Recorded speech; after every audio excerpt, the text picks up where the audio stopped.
बिस्मिल्लाहिर्रहमानिर्रहीम। Chapter number 7 bio इनर्जेटिक्स।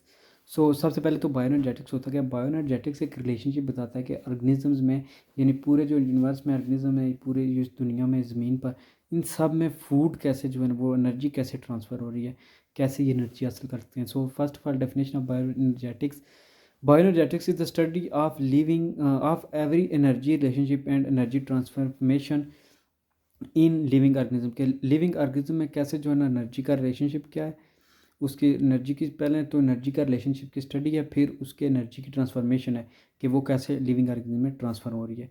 इसके लिए आप सबसे पहले मेटाबॉलिज्म तो हमने पढ़ा है कि वो जो है ग्रीक वर्ड है जिसका मतलब चेंज है, उसको सबसे पहले इब्न नफीस ने दिया था, ठीक है, कंसेप्ट दिया था।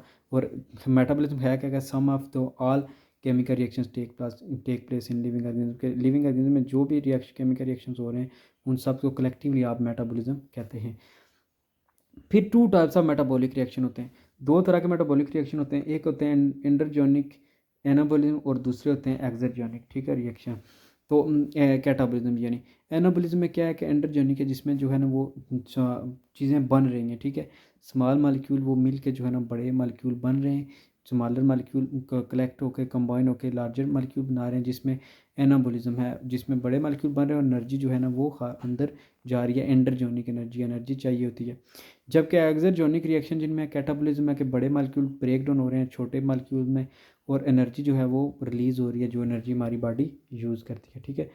अब एंडोजेनिक जो है ना वो रिएक्शन कौन से हैं, तो the reaction which required energy is called endogenic reaction के। उन रिएक्शन जो जिनको एनर्जी चाहिए होती है, जिनमें चीज़ें बड़ी बनती हैं एनर्जी से, उनको कहते हैं endogenic reaction. The reaction in which energy stored is called endogenic reaction के। उन रिएक्शंस में जिनमें एनर्जी स्टोर्ड होती है उनको कहते हैं एंडोजेनिक रिएक्शंस। इसकी एग्जांपल क्या है, रेस्पिरेशन में क्या है कि वो चीज़ें, छोटी चीज़ें मिलकर बड़ी चीज़ें बना रही हैं और जो है ना वो एनर्जी स्टोर हो रही है। इंपॉर्टेंस क्या है बायो एनर्जेटिक्स की, कि ये अल्टीमेट सोर्स ऑफ एनर्जी है फॉर ऑल ऑर्गेनिजम्स। कि सन, सबसे पहले तो सन, सूरज की रोशनी आती है तो प्लांट फोटोसिंथेसिस करते हैं, तो सन बेसिक जो है ना अल्टीमेट सोर्स है, ठीक है। सन सबसे पहले एनर्जी ट्रांसफ़र कर रहा है, फिर energy is transferring from one form to another with in living organism. तो लिविंग ऑर्गेनिज्म में जो है ना एनर्जी ट्रांसफ़र हो रही है एक लिविंग ऑर्गेनिज्म से दूसरे में, एक फॉर्म से दूसरे में, ठीक है। जैसे प्लांट्स इकट्ठे कर रहे हैं, प्लांट्स फूड बनाते हैं, हम उनको खाते हैं, ठीक है, हमें एनर्जी मिलती है। Living organism use energy for various life activities के लिए, यानी हम खाना खाते हैं, हम एनर्जी हासिल करते हैं, हम चीज़ें खाते हैं, रिएक्शन होते हैं, तभी जाके वो काम करते हैं, वर्क करते हैं। The green plants capture solar energy and convert it into store chemical energy in the process of photosynthesis. तो ग्रीन प्लांट जो है वो सोलर एनर्जी को इस्तेमाल करते हैं, उसको कन्वर्ट करते हैं केमिकल एनर्जी में फोटोसिंथेसिस के प्रोसेस में। This energy is then transform to mechanical and heat energy during respiration. तो इस एनर्जी को मज़ीद जो है ना फिर आगे ट्रांसफॉर्म किया जाता है मैकेनिकल और हीट एनर्जी में रेस्पिरेशन के दौरान। तो ये बायो एनर्जेटिक्स की इम्पोर्टेंस है। अब नेक्स्ट है, दो तरह के रिएक्शंस होते हैं कि वो what is oxidation reduction reaction, जिनको रिडॉक्स रिएक्शन भी कलेक्टिवली कहते हैं। तो रिडॉक्स रिएक्शन में क्या है, chemical reaction in which both oxidation and reduction occurs called redox reaction. जिसमें ऑक्सीडेशन भी हो और रिडक्शन भी हो, ठीक है, उसको कहते हैं रिडॉक्स रिएक्शन। यानी जिसमें एडिशन ऑफ ऑक्सीजन या लॉस ऑफ हाइड्रोजन हो उसको कहते हैं ऑक्सीडेशन, और जिसमें गेनिंग या इलेक्ट्रॉन या हाइड्रोजन हो उसको कहते हैं रिडक्शन, ठीक है। तो आप दोनों जब हों, ऑक्सीडेशन और रिडक्शन दोनों होंगे तो उसको कहेंगे रिडॉक्स रिएक्शन, ठीक है, कलेक्टिवली।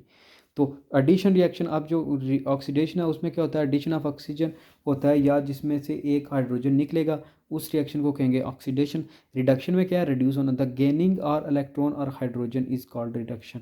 तो आप जिसमें हाइड्रोजन को गेन करते हो या कोई इलेक्ट्रॉन को, उसको कहते हैं रिडक्शन।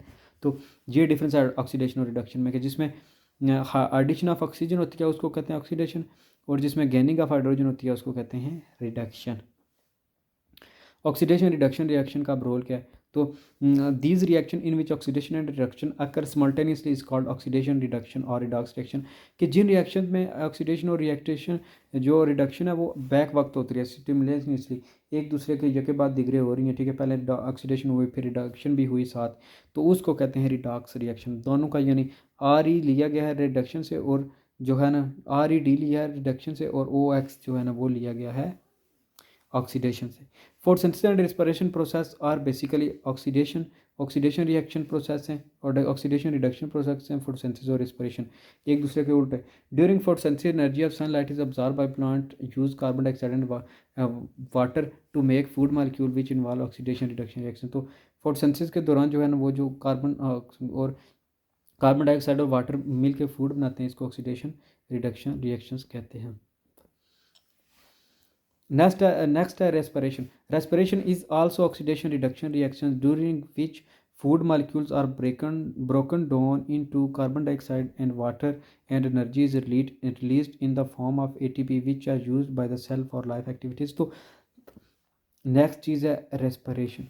रेस्पिरेशन जो है ना वो भी ऑक्सीडेशन रिडक्शन रिएक्शन है, जिसमें क्या होता है कि फूड मालिक्यूल जो है ना वो ब्रोकन डाउन होते हैं into carbon dioxide and water, और एनर्जी रिलीज होती है in the form of ATP, जिसकी वजह से जो है ना वो सेल तमाम ज़िंदगी की एक्टिविटीज़ जो है वो परफॉर्म करता है। अब इसकी इंपॉर्टेंस क्या है?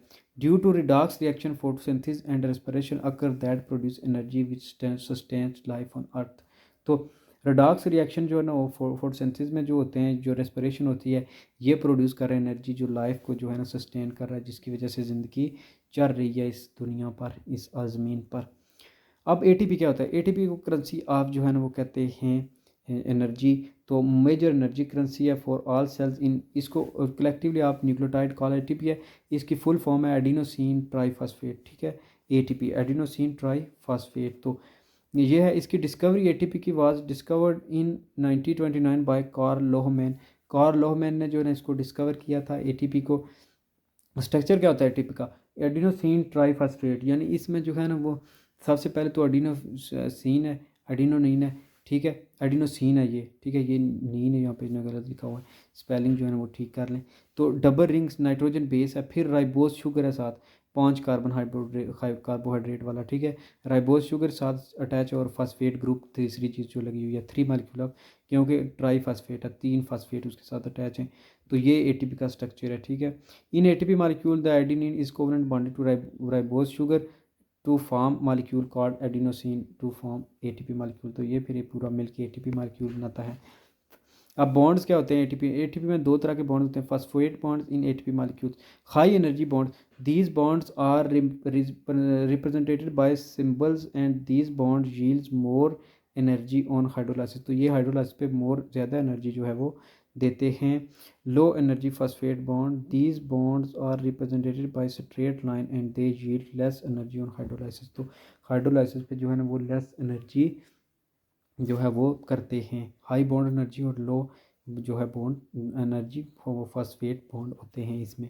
ये देखें, हाई बॉन्ड एनर्जी बॉन्ड, तो देन फिर जो है ना वो ये एडिनोसिन ट्राईफॉस्फेट इस तरह जुड़ा होता है। ये एडिनोसिन है, ये राइबोज शुगर है 5 कार्बन वाला, और ये फॉस्फेट साथ 3 फॉस्फेट अटैच हैं, तो ये एडिनोसिन ट्राईफॉस्फेट, ठीक है। अब write note on the synthesis and breaking and recycling of ATP. Write note on the synthesis breaking and recycling of ATP. तो एटीपी जो होता है एडिनोसिन ट्राईफॉस्फेट, कि इसमें एक एडिनोसिन एक राइबोज शुगर होता है और उसके साथ 3 फॉस्फेट अटैच होते हैं। तो adenine is a nitrogen base when covalently bonded to 5 carbon ribose making a molecule adenosine. तो एडिनिन जो प्रोटीन है जब वो अटैच होती है एक राइबोज शुगर के साथ, तो तब जाके वो एडिनोसिन बनाती है। Adenine plus ribose is equal to adenosine.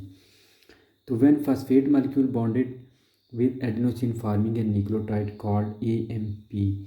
तो उनके साथ जब एक फॉस्फेट का मॉलिक्यूल अटैच होता है तो उसको कहेंगे एडिनोसिन मोनोफॉस्फेट। ए का मतलब है, मोनो का मतलब है एक, ठीक है, इसका डाई का मतलब 2, और जब ट्राई होगा तो 3। By addition of phosphate with AMP molecule called ADP. तो जब एएमपी के साथ एक और अटैच हो जाएगा तो एडीपी डाईफॉस्फेट बन जाएगा, एडिनोसिन डाईफॉस्फेट, ठीक है, प्लस एनर्जी एडीपी, ठीक है। फिर जब तीसरा अटैच हो जाएगा विद एटीपी तो तब जाके फॉर्म हो जाएगा एटीपी, जिसको कहेंगे एडिनोसिन ट्राईफॉस्फेट। अच्छा, तो बात वही है कि वो बता रहा है कि प्रोसेस कैसे होता है कि पहले सबसे एडिनोनिन प्रोटीन है उसके साथ राइबोज शुगर अटैच हुआ तो वो बन गया एडिनोसिन, फिर एडिनोसिन के साथ एक फॉस्फेट अटैच हुआ तो AMP एडिनोसिन मोनोफॉस्फेट, फिर दूसरा अटैच हुआ तो ADP एडिनोसिन डाइफॉस्फेट, फिर तीसरा ऐड हुआ तो एडिनोसिन ट्राइफॉस्फेट। अब ब्रेकिंग कैसे होता है एडिनोसिन ट्राइफॉस्फेट में? तो एडिनोसिन ट्राइफॉस्फेट जब पानी के साथ बॉन्डिंग करता है तो वो ADP हो जाएगा, ठीक है। PI और एनर्जी जो है वो रिलीज़ होगी 7.3 kilo calorie. AMP can not hydrolyse further. अब AMP जो है ना वो एडिनोसिन मोनोफॉस्फेट को आप मज़ीद ब्रेक डाउन नहीं कर सकते, उसको हाइड्रोलाइज नहीं कर सकते, जबकि ATP से आपका ADP बन गया है। नेक्स्ट है रिसाइकलिंग। अब कैसे होती है ATP मॉलिक्यूल की? तो ATP molecule are constantly hydrolyzed by the cell into ADP and inorganic phosphate and energy is obtained for cellular functions। तो जब ATP को ADP में कन्वर्ट करते हैं, वाटर के साथ हाइड्रोलाइज किया जाता है, तो एनर्जी जो है ना वो obtain की जाती है सेलुलर फंक्शंस के लिए। फिर एट द सेम टाइम उसी वक्त क्या होता है, ATP molecules are constantly regenerated from ADP। तो उसी वक्त जो ATP मालिक्यूल है एडिनोसिन ट्राइफॉस्फेट, वो कॉन्स्टेंटली जो है ना रीजनरेट कर रहा है ADP से रीजनरेट हो रहा है and phosphate using energy release from the breakdown of glucose molecule. तो जो फॉस्फेट है वो यूज़ कर रहा है एनर्जी जो रिलीज़ हो रही है from breakdown of glucose molecule in the process of respiration. जो रेस्पिरेशन के दौरान जो एनर्जी यूज हो रही है, रिलीज़ हो रही है, उसे फॉस्फेट यूज़ कर रहा है और मज़ीद जो है ना ATP में कन्वर्ट हो रहा है। In this way, a constant cycle of ATP broken down and information goes on in the living animal। तो एक साइड ATP जो है ना वो चेंज हो रहा है ADP में, वहीं दूसरी साइड ADP दोबारा जो है वो ATP में चेंज हो रहा है। तो इसी को कहते हैं रिफॉर्मेशन भी हो रही है उसकी और ब्रेक डाउन भी हो रही है सेम टाइम। अब फोटोसिंथेसिस क्या है? तो सबसे पहले टर्म जो है फोटो जो है ना सिंथेसिस, दो वर्ड से निकली है। फोटो का मतलब है लाइट और सिंथेसिस का मतलब मैन्युफैक्चर तैयार करना, ठीक है। टू ग्रीक वर्ड से निकला है। डेफिनेशन क्या है? The process by which green plants prepare their own food in the form of carbohydrates from carbon dioxide and water in the presence of sunlight and chlorophyll and releasing oxygen as by product is called photosynthesis. कि photosynthesis वो अमल है सब्ज़ पौधों में जो अपनी खुराक खुद बनाते हैं कार्बन डाइऑक्साइड से और पानी से, इन द प्रेजेंस ऑफ रोशनी की मौजूदगी में और क्लोरोफिल की मौजूदगी में। और इस प्रोसेस में वो ऑक्सीजन को as a by product release कर रहे हैं, ऑक्सीजन को बॉडी से बाहर कर रहे हैं। तो इस पूरे प्रोसेस को कहते हैं फोटोसिंथेसिस। फोटो का मतलब लाइट और सिंथेसिस का मतलब मैन्युफैक्चर के, लाइट की प्रेजेंस में मैन्युफैक्चर करते हैं अपनी फूड। अब इसकी अगर केमिकल इक्वेशन देखी जाए फोटोसिंथेसिस की तो कुछ ऐसी बनती है, carbon dioxide plus H2O is C2H12O6, ठीक है। इस तरह ये ग्लूकोज का फार्मूला है। अब फोटोसिंथेसिस एनर्जी स्टोरिंग प्रोसेस है, इसमें एनर्जी स्टोर होती है। Due to photosynthesis green plants prepare their own food, hence they are called autotrophic organism. तो क्योंकि फोटोसिंथेसिस जो है ना वो ग्रीन प्लांट्स में होती है, प्रिपेयर करते हैं वो अपनी फूड, इसलिए इसे वो ऑटोट्रॉफिक ऑर्गेनिज्म है, अपनी खुराक खुद तैयार करते हैं। हीटरोट्रॉफिक ऑर्गेनिज्म वो होते हैं जो डिपेंड करते हैं for energy requirement on green plants के। हम जैसे हीटरोट्रॉफिक हैं, जैसे human being. Without photosynthesis life is impossible. तो फोटोसिंथेसिस नहीं होगी तो लाइफ इम्पॉसिबल है, क्योंकि प्लांट से ही जो है ना आगे जाती है सबके पास जो है फूड, ठीक है। तो अब क्लोरोफिल का क्या रोल है फोटोसिंथेसिस में? The organic molecule which enables plants to capture light and convert it into chemical energy for the formation of glucose is called chlorophyll. तो क्लोरोफिल का फंक्शन यही है कि ये कर रहा है एनर्जी, लाइट एनर्जी को कैप्चर कर रहा है जो सूरज से आ रही है और उसको कन्वर्ट कर रहा है केमिकल एनर्जी में, ताकि वो ग्लूकोज की फॉर्मेशन कर सके। इसको क्लोरोफिल कहते हैं। ये ग्रीन कलर देता है, ठीक है। In plants and algae chlorophyll is present in chloroplast, while in photosynthetic prokaryote it is present in cell membrane. तो ये जो प्लांट्स या हायर एनिमल्स हैं, ठीक, हायर प्लांट्स हैं या हायर जो भी ऑर्गेनिज्म हैं, उनमें जो क्लोरोफिल है वो पाया जाता है क्लोरोप्लास्ट में, जबकि जो प्रोकैरियोट्स हैं उनमें सेल मेम्ब्रेन में मौजूद होता है। अब नेक्स्ट चीज़ है फोटो सिस्टम क्या होता है। Photosynthetic pigments are organized in the form of cluster in thylakoid membrane of chloroplast called photosynthesis या फोटो सिस्टम। ठीक है, फोटो सिस्टम में क्या होता है कि जो फोटोसिंथेटिक पिगमेंट है यानी chlorophyll A B C D E, इसके जो भी है ना ये ऑर्गेनाइज होते हैं क्लस्टर्स की फॉर्म में, गुच्छों की फॉर्म में थैलाकॉइड मेम्ब्रेन में ऑफ क्लोरोप्लास्ट के थैलाकॉइड मेम्ब्रेन में, उसको कहते हैं फोटो सिस्टम। अब टाइप्स ऑफ क्लोरोफिल क्या हैं, तो मैनी टाइप्स हैं क्लोरोफिल की, ए बी सी डी ई, ये जो है ना क्लोरोफिल है, और कुछ बैक्टीरियो क्लोरोफिल हैं जो बैक्टीरिया में पाए जाते हैं।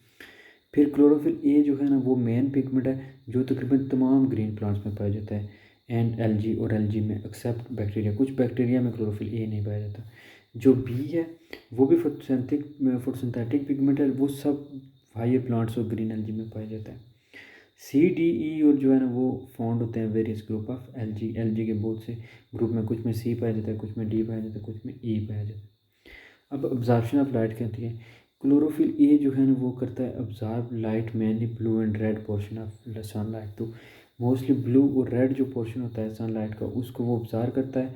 The green portion is mainly reflected, तो ग्रीन पोर्शन रिफ्लेक्टेड हो जाता है क्योंकि उसकी जो शॉर्ट वेव जो वेव लेंथ है उसकी वो 390 टू 430 नैनोमीटर है, एंड रेड वेव की जो है वो 670 टू 700। तो जो ग्रीन प्लांट है उसकी शॉर्ट वेव लेंथ है जिसकी वजह से वो अब्ज़ॉर्ब नहीं होता बल्कि रिफ्लेक्ट होता है, तो बाकी रेड की जो है वो लॉन्ग है तो इसलिए वो अब्ज़ॉर्ब हो जाता है क्योंकि उसकी जो वेव लेंथ है वो 670 टू 700 नैनोमीटर है। उसके बाद रोल ऑफ लाइट अब क्या है, तो sun is the main source of energy for all living organism, main source है sun. Only a small amount of total sunlight that strikes on green plant is needed in process of photosynthesis, तो सिर्फ जो कुछ चंद सी light पड़ती है green plants पे वही जो है ना फोटोसिंथेसिस में हेल्प करती है। This small portion of sunlight sustain all life forms on earth, तो इसी थोड़ी सी सनलाइट ने जो है ना वो पूरी दुनिया में ज़िंदगी को कायम दायम रखा हुआ है। अब डिस्क्राइब करते हैं structure of chloroplast. Structure of chloroplast. Chloroplast consist of 3 components, तो क्लोरोप्लास्ट 3 कंपोनेंट्स का बना होता है। एक उसकी होती है आउटर मेम्ब्रेन, दूसरा ग्रेना और तीसरा स्ट्रोमा। तो अब आउटर मेम्ब्रेन क्या होती है, तो outer membrane it is the double membrane covering that enclose the grana and stroma, तो आउटर मेम्ब्रेन यानी दोनों के ऊपर होती है। दूसरा जो और तीसरा जो पार्ट है वो दोनों इसके अंदर होते हैं आउटर मेम्ब्रेन के it is double membrane, double होती है, covering that enclose the grana और एंड स्टोमा के, ग्रेना और स्टोमा को इसने कवर किया होता है। अब ग्रेना, ग्रेना मीन ग्रेनम, ठीक है, ग्रेना सिंगुलर ग्रेनम होगा।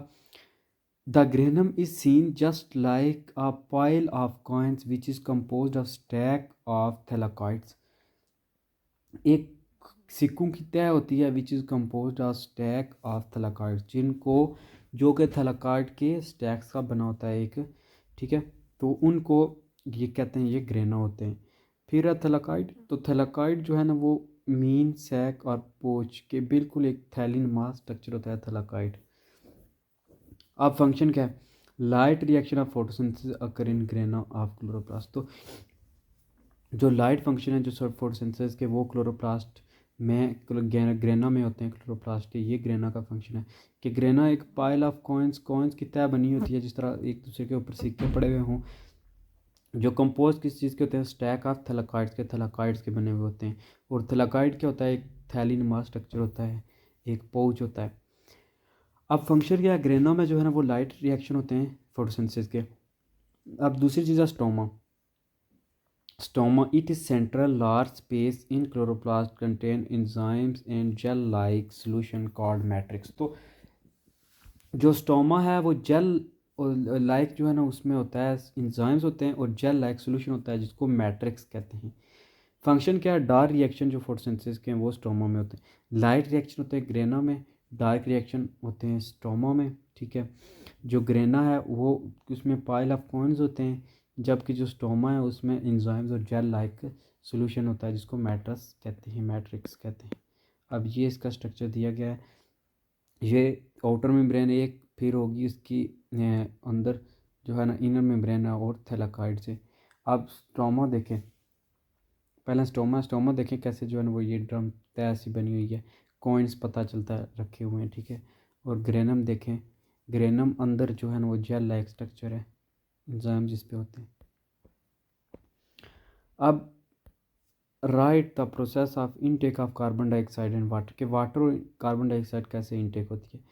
Intake of carbon dioxide is present in air, carbon dioxide हवा में मौजूद होती है and is one of the raw material of photosynthesis. Photosynthesis के लिए रॉ मटेरियल है carbon dioxide is diffused from outside air into the intracellular space of leaf through stomata. तो stomata के थ्रू जो है ना वो कार्बन डाइऑक्साइड जो है वो अंदर जाती है लीफ में। स्टोमेटा और स्मॉल ओपनिंग, स्टोमेटा बिल्कुल जो है ना छोटी छोटी ओपनिंग होती हैं जो लीव्स पे होती हैं, scattered particularly in lower epidermis of leaf, lower dermis पे होती हैं एपिडर्मिस की। Each stomata is guarded by 2 kidney shaped guard cells, her stomata के 2 किडनी शेप गार्ड सेल्स होते हैं। Opening and closing of stomata regulates the diffusion of carbon dioxide, water vapors and oxygen between the intercellular spaces of leaf, mesophyll and external air। तो ये stomata की जो opening होती है, opening और closing जो स्टोमेटा होता है यही रेगुलेट करता है कि वो जब ओपन होता है तो वो ऑक्सीजन को बाहर निकालता है डे टाइम में और कार्बन डाइऑक्साइड को बाहर से अब्जॉर्ब करता है और वाटर वेपर्स को। तो ये जो स्पेसेस होती हैं लीफ की, मेसोफिल की और एक्स्ट्रा एयर, ये यहाँ पे वो आते हैं, इन्हीं की जो एक्सचेंज होती है, ये गैसेस का एक्सचेंज होता है।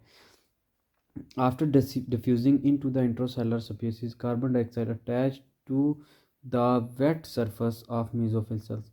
तो कार्बन डाइऑक्साइड जो है ना वो अटैच हो जाती है वेट सरफेस जो होता है मेसोफिल सेल्स का उसके साथ। Then it diffuse into the green cells और ग्रीन सेल में फिर डिफ्यूज होती है enter to the stoma of chloroplast और फिर क्लोरोप्लास्ट के स्टोमा में इंटर हो जाती है जहाँ पे लाइट रिएक्शंस होते हैं। अब डार्क में क्या होता है, in the dark reaction of photosynthesis carbon dioxide molecule are reduce to form glucose molecules. अब डार्क रिएक्शन में कार्बन डाइऑक्साइड मॉलिक्यूल जो होते हैं वो रिड्यूस हो गए ग्लूकोज मॉलिक्यूल पर आते हैं। नेक्स्ट है वाटर इनटेक ऑफ वाटर। तो वाटर की इनटेक अब कैसे होता है, water is also essential requirement of photosynthesis, photosynthesis के लिए बड़ा अहम यूज़ है। Water is absorb by the root of plant, root of plant जो है ना वो जाइलम के थ्रू आता है, ठीक है, फ्रॉम द सॉइल के जो है ना वो जाइलम उसको ऑब्जॉर्व करते हैं और ऊपर भेजते हैं लीव्स में। It is then transported upward to the stem and leaves through xylem vessels. तो ये जो है ना ट्रांसपोर्ट होता है अपवर्ड जाइलम वेसल्स के ज़रिए। Most of this water is transpired from the leaves while a small portion is used in photosynthesis. तो ज़्यादातर जो पानी है वो इज़ ट्रांसपायर्ड, वो लीव से ट्रांसपायर्ड होता है, while a small portion is used in photosynthesis, और कुछ जो है ना वो फोटोसिंथेसिस में यूज़ होता है। नेक्स्ट है in this the main events in mechanism of photosynthesis, के दरमियान जो मेन इवेंट्स होते हैं वो कौन कौन से हैं। Mechanism of photosynthesis, the process of photosynthesis completed in 2 main step, 2 बड़े स्टेप्स में ये कंप्लीट होता है प्रोसेस ऑफ फोटोसिंथेसिस। एक को कहते हैं लाइट रिएक्शन और एक कहते हैं डार्क रिएक्शन। लाइट रिएक्शन वाले लाइट डिपेंडेंट रिएक्शन होते हैं, डार्क वाले डार्क लाइट इंडिपेंडेंट रिएक्शन होते हैं, वहाँ लाइट की ज़रूरत नहीं होती। अब लाइट रिएक्शन जिन पे लाइट की ज़रूरत होती है, the reaction is also called light dependent reaction, इनको लाइट डिपेंडेंट रिएक्शन भी कहते हैं। जो लाइट रिएक्शन है हम वो पहले पढ़ चुके हैं, ग्रेना ऑफ क्लोरोप्लास्ट में टेक प्लेस होते हैं। क्लोरोफिल मॉलिक्यूल जो है ना आप इसमें अब्जॉर्ब कर रहे हैं एनर्जी और कन्वर्ट कर रहे हैं इनटू केमिकल एनर्जी में। फिर during light reaction photolysis take place, photolysis take place होती है, ठीक है, जो लाइट की जो है ना प्रेजेंस में ब्रेक डाउन होती है पानी के मॉलिक्यूल वगैरह की। फिर in photolysis water molecule are broken down, तो फोटोलाइसिस में वाटर मॉलिक्यूल ब्रोकन डाउन होते हैं into hydrogen and oxygen, hydrogen and oxygen में in the presence of specific enzymes, कुछ स्पेसिफिक एंजाइम जो है ना ये जो है वो सरंजाम देते हैं। Oxygen is released while hydrogen atoms are used to reduce NADP into NADPH। तो क्या होता है कि ऑक्सीजन और जो फोटोलाइसिस होती है उसमें वाटर मॉलिक्यूल ब्रेक डाउन होते हैं और उनको हाइड्रोजन और ऑक्सीजन में तोड़ा जाता है। ऑक्सीजन रिलीज होती है इस दौरान, जबकि हाइड्रोजन एटम जो है वो यूज़ किए जाते हैं ताकि NADP को NADPH बनाया जाए, ठीक है। In this process various kind of energy producing compound such as energy source. तो काफ़ी जो है ना वो एनर्जी प्रोड्यूस होती है, काफ़ी कंपाउंड प्रोड्यूस होते हैं जिनमें क्या है ये वाटर है, ये NADP है, और ये 3ADP प्लस 3 जो है वो PI।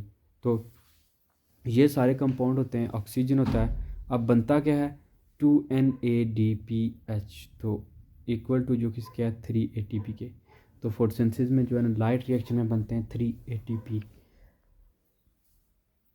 नाउ डार्क रिएक्शन, जिन जो लाइट इंडिपेंडेंट रिएक्शन है और इनको कैल्विन साइकिल भी कहते हैं। Dark reactions were discovered by Melvin Calvin. Melvin Calvin ने उन्हें डिस्कवर किया था। That's why these reaction are also called Calvin cycle. इन रिएक्शंस को कैल्विन साइकिल भी कहते हैं। These this is also called light independent reaction. ये लाइट इंडिपेंडेंट रिएक्शन है, इनको लाइट की ज़रूरत नहीं होती। Dark reaction take place in the stoma of chloroplast. तो वो किस में हो रहे थे, वो ग्रेना में हो रहे थे, ये हो रहे हैं स्टोमा में, ठीक है, स्टोमा ऑफ क्लोरोप्लास्ट में। Chemical energy from the light reaction is use to reduce carbon dioxide for the synthesis of carbohydrates. तो इस प्रोसेस में अब क्या होता है कि जो केमिकल एनर्जी जो कार्बन डाइऑक्साइड है, ठीक है, जो लाइट रिएक्शन से रिड्यूस हुई है, वो यूज़ हो रही है कार्बोहाइड्रेट्स बनाने के लिए, ठीक है, स्टार्च वगैरह या ग्लूकोज वगैरह बनाने के लिए। अब क्या है, ये डार्क रिएक्शन का क्या इक्वेशन है, कार्बन डाइऑक्साइड है, हाइड्रोजन और केमिकल एनर्जी यूज़ हो रही है, तो बन क्या रहा है C6H12O6 यानी ग्लूकोज, और C6 वाटर बन रहा है, ठीक है। ये प्रोसेस है सारा, ये इक्वेशन दी हुई है सही। कार्बन डाइऑक्साइड वाटर मिल रहा है डार्क रिएक्शन में, और ऑक्सीजन और C6H12O6 बन रहा है। लिमिटिंग फैक्टर, तो लिमिटिंग फैक्टर क्या होते हैं। सबसे पहले तो लिमिटिंग फैक्टर को जो स्टेटेड किया गया है, जो डिफाइन किया गया है, वो किया गया है by Liebig's law of limiting factor के। लेबिग्स का जो लॉ था लिमिटिंग फैक्टर का, उसके मुताबिक लिमिटिंग फैक्टर को डिफाइन किया गया है। उस लॉ के मुताबिक when a chemical process is controlled by more than one factor, then the rate of the chemical process will be limited by the factor which is present in minimum quantity in relation to other. तो वो क्या कहता है कि जब एक chemical reaction हो रहा हो और उसका जो इन्हिसार है वो एक से ज़्यादा लिमिटिंग फैक्टर्स पे हो रहा हो, एक से ज़्यादा फैक्टर्स पे, तो उनमें जो फैक्टर सबसे कम मिकदार में होगा वो लिमिटिंग फैक्टर कहलाएगा। फॉर एग्ज़ाम्पल, आप चाय बना रहे हो और आपके पास चीनी पत्ती और दूध है, और जो है वो चीनी पत्ती तो आपके पास काफ़ी ज़्यादा है लेकिन दूध कम है। तो अगर आपके पास दूध ख़त्म हो जाता है एक अमाउंट के बाद, एक टाइम के बाद, और आपके पास सिर्फ चीनी पत्ती बचती है, तो वो जो दूध ख़त्म हो गया वो कहलाएगा लिमिटिंग फैक्टर, क्योंकि उसकी वजह से आप मज़ीद चाय रिएक्शन नहीं हो सकता। द अब्सेंस और डेफिशिएंसी के कम जो है ना, किस चीज़ का अब्सेंस या उसकी कमी होने की वजह से आप एनी इन्वायरमेंटल फैक्टर को, environmental factor which can decrease, जो कम कर सकता है the rate of metabolic reaction, metabolic reaction का इज़ कॉल्ड लिमिटिंग फैक्टर के। ऐसी चीज़, ऐसा इन्वायरमेंटल फैक्टर जो डिक्रीज़, जिसकी डेफिशिएंसी या कमी डिक्रीज़ कर सकते हैं किसी केमिकल रिएक्शन को, उसको आप लिमिटिंग फैक्टर कहते हो। लिमिटिंग फैक्टर ऑफ फोटोसिंथेसिस के लिए कौन कौन थे, फोटोसिंथेसिस के लिए जो है ना वो जो चीज़ें अफेक्ट करती हैं उनमें है लाइट है, क्लोरोफिल है, कार्बन डाइऑक्साइड है, वाटर है, एंड ऑप्टिमम टेम्परेचर है। But the rate of photosynthesis is limited by the factor which is in minimum value. तो आप इसकी एक एग्जांपल दी गई है कि सबसे आप मोस्ट ज़्यादा चीज़ें, तो लाइट तो कम हो नहीं सकती, अब जो कम चीज़ होगी वो होगी मोस्टली कार्बन डाइऑक्साइड। तो वो कह रहा है कि carbon dioxide one of the requirement of photosynthesis. Photosynthesis के लिए जो है ना वो कार्बन डाइऑक्साइड बड़ा इंपॉर्टेंट रिक्वायरमेंट है। When all the other requirements of photosynthesis are optimum and carbon dioxide is low, तो जब बाकी सब चीज़ें ऑप्टिमम होंगी, मुयसर होंगी, सिर्फ जो है ना वो कार्बन डाइऑक्साइड आपके पास मिनिमम लो होगी, तो the low amount of carbon dioxide will lower the rate of photosynthesis. तो वो जो लोअर अमाउंट है वो फोटोसिंथेसिस को लो कर देगी, और इस एक्ट की एज अ लिमिटिंग फैक्टर, तो आप कार्बन डाइऑक्साइड को लिमिटिंग फैक्टर करोगे, क्योंकि उसकी वजह से मजीद जो है ना वो रिएक्शन आगे नहीं बढ़ रहा, रिएक्शन का रेट लो हो गया। अब इफेक्ट ऑफ कार्बन डाइऑक्साइड हम देखते हैं जो है ना वो फोटोसिंथेसिस पे। तो कार्बन डाइऑक्साइड का इफेक्ट, कार्बन डाइऑक्साइड जो है ना वो हवा से आती है, हवा में कार्बन डाइऑक्साइड, एयर में है 0.03% carbon dioxide in atmosphere. Concentration of carbon dioxide जो है ना ऑलमोस्ट रिमेन कांस्टेंट रहती है in air, because it is produced in respiration in the bodies of living organism के। लिविंग ऑर्गेनिज्म जो रेस्पिरेशन करते हैं उसमें ही ये बनती है। जब स्टोमेटा क्लोज होता है, when the stomata are close the concentration of carbon dioxide almost remain constant, तो तब जो है ना कंसनट्रेशन उसकी कांस्टेंट रहती है in air, because it is produced in respiration in the bodies of living organism. When the stomata are close the concentration of carbon dioxide fall down in the mesophyll tissue, this slow down the rate of photosynthesis, without carbon dioxide photosynthesis does not occur. तो अब क्या होता है कि आवाज़ से ले रहे हैं, ज़ाहिर सी बात है प्लांट्स स्टोमेटा के थ्रू कार्बन डाइऑक्साइड, तो जब स्टोमेटा क्लोज हो गए तो अब ज़ाहिर सी बात है बाहर से कार्बन डाइऑक्साइड तो नहीं आ सकती प्लांट के अंदर मेसोफिल टिश्यू में, तो वो अंदर जो थी वो तो यूज़ हो रही है रेस्पिरेशन में, फोटोसिंथेसिस में, तो इसका मतलब कि जो है ना अब मज़ीद रिएक्शन नहीं हो सकता, तो कार्बन डाइऑक्साइड लो हो गया है, तो इस वजह से जो है ना वो इसको लिमिटिंग फैक्टर भी कहेंगे और इसका ये इफेक्ट है। दूसरे नंबर पर है टेम्परेचर। तो टेम्परेचर जो है ना वो बड़ा नेसेसरी है, बड़ी ज़रूरी चीज़ है फॉर नॉर्मल फोटोसिंथेसिस, क्योंकि टेम्परेचर जो है ना वो प्ले करता है रोल। तो टेम्परेचर जब रेंजिंग होगा 20 to 30 सेल्सियस, तो जब 20 से 30 की रेंज में होगा टेम्परेचर तो वो सूटेबल टेम्परेचर होगा, ठीक है। व्हेन टेम्परेचर एक्सीड्स, जब टेम्परेचर 30 सेल्सियस से बढ़ जाएगा, the rate of photosynthesis letter down and, तो रेट जो फोटोसिंथेसिस का होगा वो लोअर डाउन हो जाएगा, वो कम हो जाएगा जब 30 से इंक्रीज हो जाएगा। इसी तरह जब 20 से कम होगा तो रेट ऑफ फोटोसिंथेसिस तब भी डिक्रीज हो जाएगा, तो यानी कि 20 से 30 वो ठीक काम करता है, जब 20 से नीचे होगा तब भी उसका लोअर हो जाएगा, और जब ऊपर होगा तब भी उसका डिक्रीज हो जाएगा, वो फोटोसिंथेसिस की बात नहीं होगी। और एंड पॉइंट पे जब जो है ना वो फ्रीजिंग टेम्परेचर हो फोटोसिंथेसिस तब भी कम्प्लीटली स्टॉप हो जाएगा, और 45 सेल्सियस होगा तब भी फोटोसिंथेसिस जो है ना वो स्टॉप हो जाएगी। बहुत ज़्यादा हाई और बहुत ज़्यादा लो पे भी जो है वो फोटोसिंथेसिस रुक जाती है। अब नेक्स्ट जो है ना वो रेस्पिरेशन है और इसकी टाइप्स क्या हैं। तो रेस्पिरेशन में होता है कि अब जो फोटोसिंथेसिस के दौरान ऑर्गेनिक फूड बनी है ना, जो ग्लूकोज बना है, अब उसको ब्रेकन डाउन किया जा रहा है रेस्पिरेशन में, और उसके थ्रू एनर्जी रिलीज़ करके जो बॉडी या प्लांट्स हैं या जो भी एनिमल्स हैं वो उसको एनर्जी को यूज़ कर रहे हैं। ऑक्सीडेशन रिडक्शन रिएक्शन होते हैं, इसमें ब्रेक डाउन यानी होती है मालिक्यूल्स की। तो ऑर्गेनिक जो फूड है या वो ब्रोकन डाउन होती है into carbon dioxide and water, carbon dioxide और वाटर में ब्रेक डाउन हो रही है और एनर्जी रिलीज़ हो रही है, ठीक है, inside the cell. The is called respiration, इसको रेस्पिरेशन कहते हैं क्योंकि एनर्जी जो है ना इस प्रोसेस में रिलीज़ होती है, तो उस एनर्जी को प्लांट जो है ना वो एनिमल यूज़ करते हैं। अब मोस्टली जो फूड होती क्या है, मोस्टली कॉमनली जो फूड है वो ग्लूकोज है जो फोटोसिंथेसिस के दौरान बनती है। तो food used in this process, the purpose of respiration is to release energy for the living process, living processes. तो ज़िंदगी के प्रोसेस के लिए जो है ना वो मेन मकसद जो होता है कि आपने एनर्जी यहाँ से रिलीज़ करनी है। तो ऑर्गेनिज्म क्या करते हैं, common to all living organism because all of them are energy for activities, तो तमाम को नीड चाहिए है एनर्जी की एक्टिविटीज़ के लिए, इसलिए वो ग्लूकोज की ब्रेक डाउन करते हैं। अब दो तरह की होती है रेस्पिरेशन, एक होती है एरोबिक और दूसरी होती है एनरोबिक। तो एनरोबिक वो होती है जिसमें ऑक्सीजन, एब्सेंस ऑफ ऑक्सीजन में जो है ना वो ब्रेक डाउन होती है। The break down of organic molecule, food molecule to release energy, के एनर्जी के लिए ब्रेक डाउन करना ऑर्गेनिक फूड मालिक्यूल की in the absence of oxygen is called anaerobic respiration, के ऑक्सीजन की गैर मौजूदगी में जो ब्रेक डाउन की जाती है फूड मालिक्यूल की उसको कहते हैं एनरोबिक। एनरोबिक में इसको जो एग्जांपल है वो है फर्मेंटेशन। फर्मेंटेशन होती है, इसमें क्या होता है कि इनकम्प्लीट ब्रेक डाउन होती है ऑर्गेनिक फूड मालिक्यूल की, और स्मॉल अमाउंट ऑफ एनर्जी जो है ना वो रिलीज होती है। ये साइटोप्लाज्म, सेल के साइटोप्लाज्म में होता है। दूसरा एरोबिक ब्रेक डाउन, तो रेस्पिरेशन, तो इसमें क्या होता है, break down of organic food molecule होता है और रिलीज एनर्जी होती है, लेकिन इसमें क्या होता है, ऑक्सीजन प्रेजेंस होता है। अब ये जो है ना ये डिफरेंस है, एनरोबिक में ऑक्सीजन एब्सेंस होती है, उसमें ब्रेक डाउन ऑफ फूड है इनटू जो है ना to release energy but in the absence of oxygen. अब एरोबिक जो है ना, एरोबिक में क्या होता है कि break down of food molecule होता है टू रिलीज एनर्जी, लेकिन in the presence of oxygen, इसको कहते हैं एरोबिक। अब इसकी तीन टाइप्स हैं, ग्लाइकोलाइसिस है, क्रेब्स साइकिल है और इलेक्ट्रॉन ट्रांसपोर्ट चेन। तो ये these three types are aerobic respiration. अब सबसे पहले हम पढ़ते हैं जी, compare lactic acid fermentation with alcoholic fermentation. Lactic acid कैसे जो है ना वो लैक्टिक एसिड कैसे फर्मेंटेशन करता है अल्कोहल के साथ। तो lactic acid formation, it is called lactic acid fermentation because the end product is lactic acid. तो इसको लैक्टिक एसिड इसलिए कहा जाता है क्योंकि इसमें जो आखिरी प्रोडक्ट होता है, जो फाइनल प्रोडक्ट होता है वो लैक्टिक एसिड होता है। It occurs in micro organism, ये माइक्रो ऑर्गेनिज्म में होता है, जैसे जस्ट लाइक बैक्टीरिया वगैरह में। During the fermentation of milk, के दूध की वो फर्मेंटेशन करते हैं जब तक जाके बनता है, जैन दूध से दही बनते हुए। It also occurs in muscle cells, ये मसल सेल्स में होता है। With the energy demand is high, जिसमें एनर्जी की हाई डिमांड होती है। अब इसके स्टेप्स के, इट कम्प्लीटेड इन 2 स्टेप्स, ये 2 स्टेप्स में जो है वो कंप्लीट होता है। In first step, in this step glucose molecule are broken down, lactic यानी लैक्टिक एसिड हम पढ़ रहे हैं फर्मेंटेशन। तो पहले स्टेप में ग्लूकोज मालिक्यूल जो है वो ब्रेक डाउन हो रहे हैं इन टू पायरुविक एसिड। तो वो जो ग्लूकोज है वो हो रहा है पायरुविक एसिड में चेंज हो रहा है, ठीक है। और by the use of 2 ATP, 2 ATP इसमें मालिक्यूल यूज़ हो रहे हैं, एंड प्रोड्यूस 4 ATP मालिक्यूल, और 4 ATP जो है ना वो बन रहे हैं।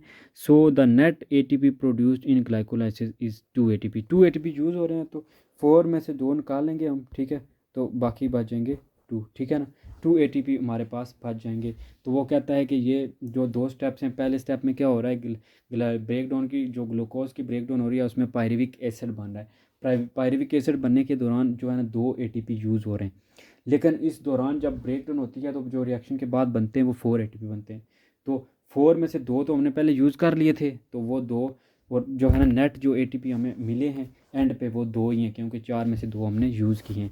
तो ये ग्लूकोज प्लस 2 ATP यूज़ हुए, तो एंड पे हमारे पास 4 ATP बचे, प्लस जो है ना वो 2 पायरुविक एसिड, ठीक है। तो सेकंड स्टेप में अब क्या है, second step, pyruvic acid is reduced by NADH plus H coenzymes. तो पायरुविक एसिड को अब रिड्यूस्ड किया जा रहा है NADH के साथ, ठीक है, and convert into lactic acid, और इसको लैक्टिक एसिड में जो है वो कन्वर्ट किया जा रहा है। अब पायरुविक एसिड है प्लस NADH है, तो अब लैक्टिक एसिड और कार्बन डाइऑक्साइड हमारे पास आ जाएगा। तो ये सारा जो है ना वो प्रोसेस है, ये आगे दिया गया है इस साइकिल को, पायरुविक एसिड के साइकिल को, ओके। तो ये साइकिल दिया गया है कि कैसे देखें, 2 लैक्टिक जो है ना वो 2 पायरुवेट बने, ग्लूकोज से पायरुवेट बने, पायरुवेट से 2 लैक्टिक बने, ठीक है। अब बीच में क्या चीज़ें यूज़ हुई हैं जी, 2 NAD और 2 NADH जो है ना वो यूज़ हुआ है। अब ऊपर क्या था, ग्लाइकोलाइसिस, जब वो तो 2 ATP जो है ना वो यूज़ हुए, और 2 ATP जो है ना 4 बने, तो 2 जो है ना वो यूज़ हो गए थे ADP, और 2 P बच गए हैं, ठीक है। तो नेक्स्ट है अल्कोहलिक फर्मेंटेशन। ये हमने लैक्टिक जो है ना फर्मेंटेशन पढ़ा है, lactic acid fermentation. Alcoholic fermentation कैसे होती है, अल्कोहलिक फर्मेंटेशन को इस वजह से अल्कोहलिक कहते हैं क्योंकि उसमें एंड प्रोडक्ट अल्कोहल है, उसमें एंड प्रोडक्ट जो लैक्टिक एसिड था, इसलिए उसको लैक्टिक एसिड फर्मेंटेशन कहते हैं। It occurs in yeast and in some bacteria. तो ये जो अल्कोहलिक फॉर्मेशन है ये यीस्ट और बैक्टीरिया में होती है, वो भी बैक्टीरिया में थी, योगर्ट वगैरह में। अब इसमें क्या है, इसमें जो फर्स्ट स्टेप होता है वो इस ग्लाइकोलाइसिस, पहला स्टेप जो है ना वो ग्लाइकोलाइसिस है। इसमें क्या होता है, ग्लाइकोलाइसिस में अब ग्लूकोज और प्लस 2 ATP मिलते हैं, 4 ATP प्लस जो है ना पायरुविक एसिड बनता है। ये फर्स्ट स्टेप में, 2 स्टेप हैं इसके भी। दूसरे स्टेप में, इन द सेकंड स्टेप, जो पायरुविक एसिड है is reduced by NADH plus ethyl alcohol, यानी एथानॉल। तो उसमें जो है ना NADH जो है ना वो पायरुविक एसिड रिड्यूस होकर अल्कोहल बना देते हैं। In alcoholic fermentation also 2 ATP molecule और pyruvic acid plus NADH alcohol plus carbon dioxide. तो ये चीज़ें जो है ना वो बनती हैं। अब ये इसका नीचे साइकिल दिया गया है, ये पायरुविक एसिड था, प्लस जो है ना इसमें कार्बन डाइऑक्साइड 2 मिले, तो फिर 2 NADH और NAD और बना क्या है, एथानॉल अल्कोहल, यानी बना है अल्कोहल, एंड प्रोडक्ट है, इसको लिखिए, इसको अल्कोहलिक फर्मेंटेशन कहते हैं। अब नेक्स्ट है जी, describe various steps of aerobic respiration. Aerobic respiration के काफ़ी कुछ जो स्टेप्स हैं। अब एरोबिक, सबसे पहले उसकी डेफिनेशन क्या है, break down of organic food molecule to release energy in the presence of oxygen is called aerobic. तो ऑक्सीजन की प्रेजेंस में जो ब्रेक डाउन हो रही है फूड मालिक्यूल की, ताकि एनर्जी जो है ना वो मिले, उसको कहते हैं एरोबिक रेस्पिरेशन। इसका रिएक्शन जो है ना वो ग्लूकोज है जिसमें कार्बन डाइऑक्साइड आ रहे हैं, ठीक है, का जो ऑक्सीजन मिल रहे हैं, तो कार्बन डाइऑक्साइड वाटर मिल रहा है, ठीक है, ग्लूकोज की ब्रेक डाउन हो रही है ऑर्गेनिक फूड की, ठीक है। अब स्टेप्स क्या हैं एरोबिक रेस्पिरेशन के एरोबिक रेस्पिरेशन जो है ना वो कंप्लीट हो रही है 3 स्टेप में, ग्लाइकोलाइसिस, क्रैब साइकिल और इलेक्ट्रॉन ट्रांसपोर्ट चेन। तो अब जो है ना एरोबिक को हम देखते हैं, तो ये ग्लूकोज का फार्मूला C6H12O6 होता है, ठीक है। तो उसके साथ जो है ना ऑक्सीजन है, 6 ऑक्सीजन है। तो अब बन क्या रहा है रिएक्शन में, ये दरमियान में जो है एरो आएगा, 6 जो है ना वो कार्बन डाइऑक्साइड बन रहे हैं, 6 वाटर बन रहे हैं, और प्लस 36 ATP बन रहा है एरोबिक रेस्पिरेशन में मिलजुल के, जो है ना आप तीनों स्टेप्स में। अब फर्स्ट स्टेप्स है वो है ग्लाइकोलाइसिस। ग्लाइकोलाइसिस का ग्लाइको मतलब है ग्लूकोज, और लाइसिस मतलब स्प्लिटिंग के, ग्लूकोज के मालिक्यूल को स्प्लिट करना, ठीक है ना। तो डेफिनेशन में क्या है, the step wise enzymatic break down of glucose up to formation of pyruvic acid is called glycolysis. के ग्लूकोज से पायरुविक एसिड बनाना, ग्लूकोज को तोड़ मरोड़ के उन सब स्टेप्स, कुछ स्टेप्स लेके उनमें ग्लूकोज को तोड़ना, और फिर जो है ना एंड पे पायरुविक एसिड बनना, ग्लाइकोलाइसिस कहलाता है, यानी ग्लूकोज की लाइसिस करना। It takes place in cytoplasm, ये भी साइटोप्लाज्म में होता है। अब इसके एक्सप्लेनेशन क्या है, in this step a glucose molecule, एक glucose molecule is broken down into 2 molecule of pyruvic acid. तो एक ग्लूकोज मालिक्यूल जो है ना वो ब्रेक डाउन होता है 2 मालिक्यूल ऑफ पायरुविक एसिड में, ठीक है। In this process 2 ATP molecule are use, 2 ATP molecule use होते हैं एंड 4 आर प्रोड्यूस, और 4 प्रोड्यूस होते हैं the net gain of 2 ATP molecule. तो इस प्रोसेस में भी 2 एटीपी मालिक्यूल जो है ना वो गेन हो रहे हैं। अब ये पूरा प्रोसेस है, ग्लूकोज था, ठीक है, वो और उसके साथ 2 एटीपी थे, 2 एनएडी थे। तो ग्लूकोज 2 पायरोवेट प्लस 4 एटीपी बने और 2 एनएडीएच। अब इसमें 2 एटीपी पहले यूज़ थे, ये तो दो दो इसमें से कम हो गए, 4 और 2 बचते हैं, ठीक है। तो नेट जो गेन है एटीपी का वो 2 एटीपी की का गेन है हमारे पास, क्योंकि 2 हमने यूज़ किए हैं उधर रिएक्शन में, यूज़ हुए हैं। अब दूसरे नंबर पे ये था ग्लाइकोलाइसिस के, ग्लूकोज की लाइसिस हुई थी। अब दूसरे नंबर पे Krebs cycle, the cyclic process in which high energy pyruvic acids are completely oxidise into carbon dioxide and water. तो अब इसमें क्रैब साइकिल में क्या है कि जो पायरुविक एसिड है वो कम्प्लीटली ऑक्सीडाइज हो रहा है into carbon dioxide and water, is called Krebs cycle. इसको क्रैब साइकिल कहते हैं कि अब पहले ग्लूकोज टूटा है, अब दूसरे में जो है ना ग्लाइकोलाइसिस में अब क्रैब साइकिल स्टार्ट हो गया। क्रैब साइकिल में पायरुविक एसिड जो है ना वो ऑक्सीडाइज हो रहा है, कार्बन डाइऑक्साइड और वाटर बना रहा है क्रैब साइकिल में, यानी दोबारा रिएक्शन बैक जा रहा है, ठीक है। अब लोकेशन क्या है इसकी, ये माइटोकॉन्ड्रिया में होता है। वो साइटोप्लाज्म में, ग्लाइकोलाइसिस साइटोप्लाज्म में होता था, क्रैब साइकिल जो है ना वो माइटोकॉन्ड्रिया में होता है। और प्रेजेंट फॉर रिएक्शन, तो ये माइटोकॉन्ड्रिया में जो है ना होता है, इनसाइड माइटोकॉन्ड्रिया, क्योंकि वहाँ पे नेसेसरी एंजाइम्स प्रेजेंट हैं इस वजह से। डिस्कवरी क्या है इसकी, डिस्कवरी हैंस क्रैब्स ने की थी, इस वजह से इस उनके नाम के बाद इसको क्रैब साइकिल कहा जाता है, उनके नाम की उनकी वजह से उन्होंने अब इसकी एक्सप्लेनेशन क्या है कि before entering the Krebs cycle, pyruvic acid is changed into two carbon compound called acetyl coenzymes। तो क्रैब साइकिल में इंटर होने से पहले जो पायरुविक एसिड है वो एसिटाइल को एंजाइम में चेंज हो गया है। It then goes through a series of reaction, अब कुछ सीरीज ऑफ रिएक्शन हो रहे हैं in which it is completely oxidise, जिसमें ये कम्प्लीटली ऑक्सीडाइज होता है। अब को एंजाइम था, अब सिट्रिक एसिड, फिर आइसोसिट्रिक एसिड, फिर कीटोस जो है ना कीटोग्लोट्रिक एसिड, फिर जो है ना सुसाइल कोएंजाइम्स, फिर जो है ना सुजमिक एसिड, और फिर फ्यूमरिक एसिड, और फिर मैलिक, और फिर एंड पे जाके बन जाता है वही ऑक्सैलिक एसिड। तो oxaloacetic acid, these reaction produce carbon dioxide along with ATP, NAD and FAD, NAD and FAD are also reduced into NADH and FADH. तो ये सारे प्रोसेस में आप देखें, एनएडी जो है ना एनएडीएच बना दी, क्या है, एनएडी से फिर एनएडीएच बना है, एफएडी से एफएडीएच बना है। कोएंजाइम जो है ना अब एनएडी से फिर एनएडीएच बना है। तो ये जो है ना एटी पे, और जो है ना एटीपी कहाँ बना है, एटीपी का इसने यहाँ पे शो ही नहीं किया। तो ये जो है ना एनएडीपी से एनएडीएच बन गया है, एनएडी से एनएडीएच, और फिर जो है ना एनएडी से एनएडीएच, और एफएडी से एफएडीएच बन गया है, ठीक है। यानी जहाँ जहाँ 3 एनएडी से एनएडीएच बने और एक एफएडी से एफएडीएच बना है। तो ये जो है ना कंप्लीट एक प्रोसेस था क्रैब साइकिल का, ठीक है। अब जो है ना नेक्स्ट चलते हैं इलेक्ट्रॉन ट्रांसपोर्ट चेन। तो इलेक्ट्रॉन ट्रांसपोर्ट चेन में जो है ना वो फाइनल स्टेप है ये रेस्पिरेशन का, ऑक्सीडेशन रिडक्शन जो है ना रेजिड्यूस इन कोएंजाइम्स होते हैं NADH and FADH take place that produce in glycolysis and Krebs cycle. तो ये एंजाइम क्या करते हैं, NADH and FADH take place करते हैं, जो प्रोड्यूस करते हैं in glycolysis and Krebs cycle. अब लोकेशन इसकी क्या होती है, it is the last step of aerobic respiration that occurs in mitochondria. तो ये लास्ट स्टेप है जो माइटोकॉन्ड्रिया में हो रहा है। अब इसकी एक्सप्लेनेशन में आता है जी कि during this 2 step electrons are release from NADH and FADH. अब इलेक्ट्रॉन जो है ना वो रिलीज़ हो रहे हैं एनएडीएच से और एफएडीएच से। These electrons are then passes a series of electron carrier called cytochrome. तो वो फिर इलेक्ट्रॉन कैरियर से जो है ना वो पास होते हैं, जिनको साइटोक्रोम कह रहते हैं। During the transport from cytochrome to the other electron loss energy. तो जब साइटोक्रोम से दूसरे इलेक्ट्रॉन तक जाते हैं तो उस वक्त एनर्जी लॉस होती है। This energy is use to form ATP from ADP.